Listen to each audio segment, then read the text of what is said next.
తెలంగాణలోకి సర్వపిండి అంటే ఫుడ్ కాదల్లా అదొక ఎమోషన్. ఇంటికి ఆడవిల్లు వచ్చిందంటే, "బిడ్డ తిండికి ఏం చేయమంటావంటే" "అమ్మ నాకు సర్వపిండి ఒత్తే" అంటది. గట్లుంటది లెక్క అన్నట్టు. మీ ఇంట్లో ఇంతేనా?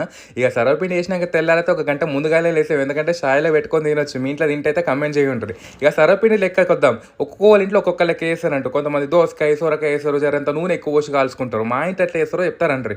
ముందుగాలైతే ఉల్లిగడ్డలు మస్తు కోసి పక్కన పెట్టుకోవాలల్లా. తర్వాత బియ్యం పిండిలకు మిగతా వస్తువులన్నీ ఏసుకోవాలి. గవే జీలకర్ర, ఓమ, శనగపప్పు, ఉప్పు, కారం, అల్లం ఎల్లిగడ్డ, కల్యమాకు ఇక కోసుకుని ఉల్లిగడ్డలు కూడా వేసుకొని మంచిగా ఇట్లా ముద్ద కలుపుకోవాలంట. అవసరం ఉంటే కొన్ని నీళ్ళు పోసుకోరు. ఆ గిన్నె కనబడుతుంది కదా, అదే సర్వపిండి గిన్నె అన్నట్టు. జర వెడల్పు ఉంటుంది సిమెంట్ గిన్నె. అది మీ ఇంట్లో ఏ గిన్నె ఉంటే ఆ గిన్నె పెట్టుకోవచ్చు. జర మందం ఉండేటట్టు చూసుకోర్రి. ఇక తర్వాత తడుపు పెట్టుకున్న ముద్దు ఉంది కదా, అది తీసుకొని జరంత నూనె రాసుకొని నువ్వులు పైన వేసి ఒత్తుకొని గుండ్రగా వేసుకోవాలన్నట్టు. లోపల వేస్తే నువ్వులు కనబడవు కాదు, అందుకే మీద వేసుకున్నాం అనుకో మంచిగా ఎర్రగా తెల్లగా మంచిగా కనబడతాయి అన్నట్టు. ఇక దానికి సగం హోల్స్ పెట్టుకొని నూనె వేసుకొని మీడియం చెక్క మీద కలుసుకోవాలి. ఇక 4 పొయ్యిల స్టవ్ ఉంది అనుకో ఈజీ అయిపోతుంది. 4 పక్కల 4 పెట్టుకొని మీడియం చెక్క మీద కలుసుకోవచ్చు అన్నట్టు. మీకు నచ్చితే